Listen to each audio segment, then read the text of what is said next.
Bonjour à tous et bienvenue sur notre chaîne. Aujourd'hui, plongeons dans le résumé détaillé de l'épisode 929 de Ici tout commence, qui sera diffusé le mardi 21 mai 2024. Cet épisode est riche en émotions et en rebondissements, alors accrochez-vous. Nous commencerons avec Mehdi, qui partage avec enthousiasme ses ambitions pour son projet de master en pâtisserie avec Hortense. Ensemble, ils envisagent de créer un menu entièrement basé sur des créations pâtissières, explorant des saveurs audacieuses où le chocolat rencontre intensément le café. Mais leur créativité est mise à l'épreuve lorsqu'ils découvrent que quelqu'un a utilisé les notes de Mehdi pour créer un dessert surprenant. Parallèlement, l'Institut Auguste Armand se prépare pour une journée spéciale et une compétition de pâtisserie où les talents de nos candidats seront mis à rude épreuve. Et comme si cela ne suffisait pas, une série de tensions et de mystères entoure Cardone et les secrets de l'Institut. Cardone elle-même se trouve au centre d'une controverse inattendue. Restez avec nous pour découvrir comment ces intrigues se déroulent, et n'oubliez pas de vous abonner pour ne manquer aucun détail croustillant de Ici tout commence. C'est parti. Dans une conversation pleine d'enthousiasme avec Hortense, Mehdi partage ses ambitions pour son projet de master. Il souhaite explorer toutes les facettes ludiques et innovantes de la pâtisserie. Inspiré par cette direction, Hortense suggère à Mehdi de concevoir un menu pour un restaurant où chaque plat serait une création pâtissière. Une idée qui séduit immédiatement Mehdi. Mehdi, mettant rapidement son idée en pratique, crée une recette originale où le chocolat rencontre intensément le café, donnant naissance à une fusion audacieuse destinée à captiver les papilles. Toutefois, Hortense émet une réserve, mentionnant que le goût prononcé du café pourrait être perçu comme trop mature pour certains palais. Pour trouver une source d'inspiration fraîche et peut-être adoucir ses créations, Mehdi propose alors un voyage au Marais Salants, espérant que le cadre naturel et apaisant les aidera à repenser leur approche. À leur retour, ils découvrent avec surprise que quelqu'un a non seulement fouillé dans les affaires de Mehdi mais a également pris l'initiative de préparer un dessert basé sur ses notes et réflexions. Intrigués, Mehdi et Hortense goûtent au dessert improvisé. À leur grande satisfaction, ils trouvent que le résultat est à la fois délicat et gourmand, une combinaison qui confirme le potentiel de leurs idées initiales pour le projet de Mehdi. Alors que Mehdi et Hortense cherchaient à identifier la personne ayant utilisé les idées de Mehdi pour créer un dessert, Vic finit par avouer que c'est elle qui a réalisé cette pâtisserie. Elle explique avoir été inspirée par les notes laissées par Mehdi. Dans un autre contexte, l'heure de la grande finale approche pour les participants d'une compétition de pâtisserie. Les candidats sont informés qu'ils seront mis au défi de créer des décors entièrement composés de pâtisserie. Cette épreuve, qui durera 6 heures, est prévue pour mettre leurs compétences à l'épreuve, avec un thème qui leur sera révélé seulement le mercredi matin. Par ailleurs, l'Institut Auguste Armand ouvre ses portes pour une journée spéciale. Cardone, qui est prévue pour faire le discours d'accueil, annonce qu'elle ne souhaite participer qu'à cette partie de l'événement. Ayant d'autres engagements par la suite. Antoine, quant à lui, exprime son hésitation à se retrouver face à tous les candidats et visiteurs durant l'événement. Cependant, Cardone reste ferme sur sa décision de limiter sa présence, laissant entendre qu'elle préfère éviter une exposition prolongée lors de cette journée. Cardone prend la parole devant les élèves de l'Institut, annonçant une étonnante volte-face. Elle déclare qu'elle ne s'intéresse plus à chercher les coupables des récentes mésaventures à l'école. Cette déclaration surprend tout le monde, mais Livio, observateur et intuitif, devine rapidement qu'elle a un plan alternatif.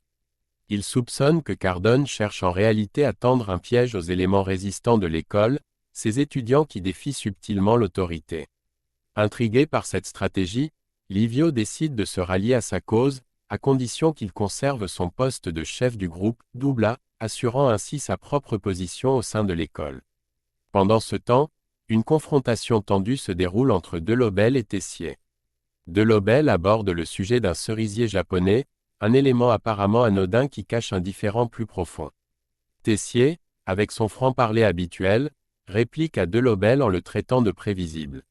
Cette remarque pique Delobel, révélant la dynamique complexe et souvent conflictuelle entre les deux hommes, chacun cherchant à affirmer son autorité et son intelligence dans le contexte académique rigoureux de l'Institut. Benoît Delobel prend une décision drastique qui secoue l'équipe de la compétition, il évince Emmanuel Tessier de son rôle de coach. Cette décision oblige les membres de la brigade à affronter la finale sans le soutien direct de leur mentor, les mettant dans une position où ils doivent compter uniquement sur leurs propres compétences et leur esprit d'équipe pour naviguer dans les défis de la compétition. Pendant ce temps, une situation tendue se développe autour de la suspicion de fuite des sujets de la finale. Lionel, Salomé et Kelly sont constamment préoccupés par les agissements de Jim. Ils sont perplexes et troublés par son comportement, ayant du mal à accepter l'idée qu'il puisse être un psychopathe. Lionel, en particulier, exprime ses préoccupations, décrivant Jim comme quelqu'un qui n'hésite pas à mentir et à manipuler pour atteindre ses fins. Il est particulièrement inquiet car Kelly et Salomé hésitent à fouiller la chambre de Jim pour trouver des preuves qui pourraient confirmer ou infirmer leurs soupçons. Cette réticence crée une tension supplémentaire au sein du groupe, chaque membre étant tiraillé entre la méfiance envers Jim et la peur des implications éthiques et personnelles de fouiller dans ses affaires privées.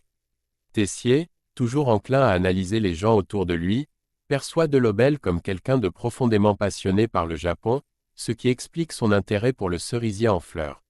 Cette observation pourrait être liée à leur discussion antérieure où Tessier trouvait Delobel prévisible. Parallèlement, il note que Rosset possède une expertise particulière en matière de décoration florale, ce qui pourrait être utile pour l'ambiance esthétique de l'Institut ou pour des événements spécifiques. Dans un autre contexte, Cardone montre son désir de maintenir une certaine distance entre elle et les futurs étudiants. Elle prend des mesures pour que ces derniers n'aient pas accès à son étage, peut-être pour préserver sa vie privée ou pour maintenir une séparation formelle entre sa gestion administrative et les activités étudiantes. Cependant, la situation à l'Institut prend une tournure dramatique lorsque Cardone découvre des banderoles accrochées dans l'école. Ces banderoles portent des messages accusateurs tels que Cardone maltraitante, Cardone tyran et, ici, on harcèle les étudiants. Cette découverte la fait littéralement perdre son sang-froid. Sa réaction explosive à ces accusations publiques montre combien ces mots la touchent profondément, peut-être remettant en question sa manière de diriger ou simplement l'impact de ces mots sur sa réputation. Pendant ce temps, Billy, observant la situation, semble trouver une certaine satisfaction dans le chaos qui émerge. Cela pourrait indiquer son désaccord avec la gestion de Cardone ou simplement un plaisir à voir les tensions se révéler ouvertement, illustrant les dynamiques complexes et souvent conflictuelles au sein de l'Institut. L'atmosphère se charge de tensions et de suspicions à l'Institut quand Delobel reçoit un message d'un numéro masqué, l'informant que le sujet de la finale a potentiellement fuité. Face à cette nouvelle inquiétante, il ne peut rester les bras croisés. Rosset, consciente de la gravité de la situation et de l'impossibilité d'ignorer de telles informations, suggère à Delobel d'organiser une visite surprise. Leur objectif est de vérifier directement sur quoi travaillent les finalistes, afin de s'assurer que le concours reste équitable et que personne n'ait un avantage indu grâce à des informations préalables. Dans un registre plus léger mais tout aussi chargé d'émotions, Maya et Malik vivent une dynamique complexe faite de chamaillerie et de flirt. Leur interaction évolue constamment entre des moments de taquinerie et une tension romantique palpable. Lors d'un échange, Malik laisse échapper ses sentiments plus profonds en avouant à Maya qu'il a très envie de l'embrasser. Cette confession met en lumière l'attraction mutuelle entre eux, malgré les petites querelles qui ponctuent leur relation, suggérant une possible évolution vers un lien plus intime et affectueux.